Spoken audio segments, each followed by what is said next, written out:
Olá, seja bem-vindo, seja bem-vinda. Eu sou Alberto Rocha, instrutor da ITI e da RIG em Treinamentos. Nesta videoaula nós vamos falar sobre a primeira característica da especificação do cabo de aço, que é o diâmetro nominal. Nós vamos também relacionar o diâmetro nominal com o diâmetro prático nas diversas formas de aplicação, quer seja para verificação do diâmetro de um cabo novo, quer seja fazendo a inspeção do cabo. Então, o cabo de aço ele tem esse jeitão. Ele tem a parte central, que é a alma dele, tem as pernas torcidas ao redor da alma, tem os arames torcidos ao redor do arame central para compor a perna. Para a gente especificar um cabo de aço, o primeiro item que deve ser mencionado é o diâmetro nominal. Depois, a construção do cabo, quantas pernas ele tem, número de arames por perna, como é que eles são dispostos na perna também.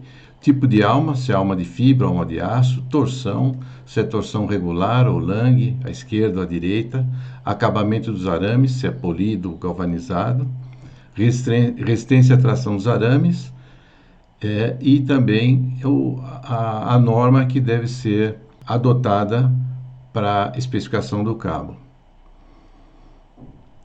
O diâmetro nominal ele pode ser tanto mencionado em milímetros ou em polegadas. Por exemplo, aqui nós temos o cabo de 13 milímetros, ele pode ser também indicado como sendo meia polegada, 16 milímetros ou 5/8 de polegada. Esse é o diâmetro nominal, que normalmente ele está indicado no catálogo do fabricante do cabo ou no certificado de qualidade. É importante a gente conhecer o diâmetro prático, que é também conhecido como diâmetro real ou diâmetro medido. Como é que se mede o diâmetro prático? Pega-se um paquímetro, coloca a aba do paquímetro no topo de uma perna e a outra aba do paquímetro no topo da perna diametralmente oposta. O diâmetro prático de um cabo de aço é o diâmetro da circunferência que contém o cabo de aço dentro dela. É a circunferência que circunscreve o cabo de aço. Uma maneira errada de medir o diâmetro é apoiar a aba do paquímetro em duas pernas e a gente vê que aqui a dimensão é diferente dessa outra aqui. Esse desenho aqui que nós estamos vendo é como se estivesse olhando o cabo de aço pela ponta dele. Tem as pernas e aqui na parte central a alma do cabo. Então, como é que esses diâmetros nominal e diâmetro prático estão relacionados, né? Quando o cabo de aço é fabricado, ele tem uma tolerância do diâmetro. Normalmente a tolerância varia de -0 a mais 5%. Isso quer dizer o seguinte: vamos supor que a gente tenha um cabo que está sendo fabricado, cujo diâmetro nominal é 16 milímetros. O diâmetro prático dele, ou o diâmetro real, ou o diâmetro medido, pode variar entre 16 milímetros a 16,8. Normalmente, o cabo de aço, quando ele é fabricado com um diâmetro prático muito próximo do diâmetro máximo, da tolerância máxima. E isso porque o cabo de aço, quando ele começa a ser usado, ele sofre uma deformação estrutural. Essa deformação estrutural é uma redução dos espaços que tem entre os arames, a redução dos espaços que tem entre as pernas e a alma. Essa deformação estrutural acontece no começo do uso do cabo, depois ela cessa. Então aqui a gente pode notar que o cabo de aço teve uma pequena redução do diâmetro, tá? Nesse caso, o cabo de aço continua sendo novo, só que se ele foi fabricado com 16,8 milímetros, talvez ele esteja, depois dessa deformação estrutural, com um diâmetro prático de aproximadamente 16,7, alguma coisa nesse tipo. A norma ABNT-NBR-ISO 2408, ela estabelece como deve ser medido um cabo de aço novo. Então, pega-se uma parte reta do cabo de aço, sem tração ou com uma tração no máximo 5% da carga de ruptura mínima. Faça 2 medições em posições não inferiores a 1 metro de comprimento. Em cada posição se toma 2 medições separadas em 90 graus. E a média dessas 4 medições é o diâmetro medido do cabo, o diâmetro prático, o diâmetro real. Então, se a gente tiver um cabo de aço aqui, por exemplo, né?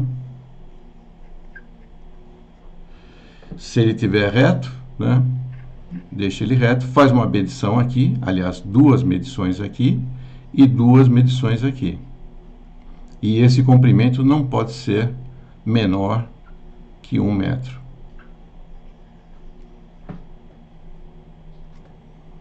E além disso, é um detalhe importante, o instrumento de medição, que normalmente é o paquímetro, ele tem que apoiar pelo menos 2 pernas adjacentes, 2 pernas em sequência. Nesse caso aqui, dessa foto aqui embaixo, ele está apoiando 1, 2, 3, 4 pernas. Então é importante se usar um paquímetro com um recurso tal, semelhante a esse daqui que nós estamos usando, que ele apoie pelo menos 2 pernas do cabo, para fazer a leitura da medição do diâmetro.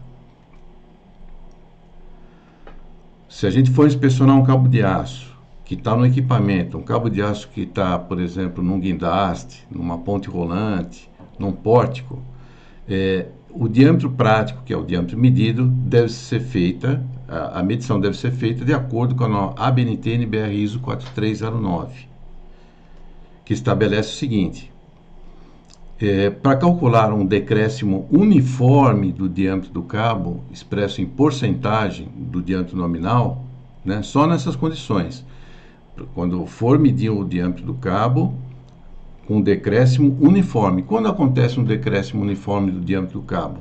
Por exemplo, quando ele tem um desgaste por abrasão, o cabo de aço está roçando em algum lugar, na polia, e ele sofre um desgaste uniforme ao longo do seu comprimento. Não é uma redução de diâmetro pontual. Aí o critério é diferente. Então, essa norma, aliás, essa fórmula que nós vamos estar passando aqui, ela consta na ISO 4309 e vai constar na próxima revisão da norma ABNT-NBR ISO 4309. Então, como é que deve ser feita essa medição do diâmetro?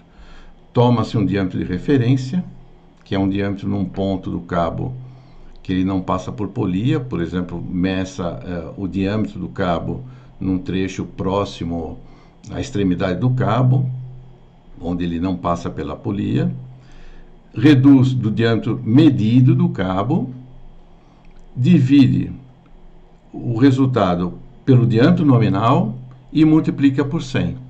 Essa é a fórmula que é adotada hoje, como eu falei, pela norma ISO 4309, para avaliação da redução do diâmetro uniforme, por exemplo, desgaste por abrasão. Essa fórmula nós vamos falar mais para frente, numa outra videoaula, e vocês vão conhecer com mais detalhes esse negócio de diâmetro de referência. E ela diz o seguinte: o diâmetro medido, que é o diâmetro prático, é a média de 2 medidas do diâmetro do cabo efetuada perpendicularmente no mesmo ponto. Então, sempre quando for avaliar uma redução do diâmetro do cabo uniforme, toma-se 2 medidas do diâmetro do cabo no mesmo ponto, perpendicularmente. Agora, se for inspecionar uma linga, adota-se o critério da norma ABNT-NBR 15541, parte 2, que ela não determina como deve ser medido esse diâmetro, mas ela diz o seguinte: se o diâmetro prático apresentar uma redução de 7,5% em relação ao diâmetro nominal do cabo, o cabo tem que ser retirado do serviço. É isso que nós tínhamos para essa videoaula. Espero que vocês tenham gostado. Se gostou, dê um like.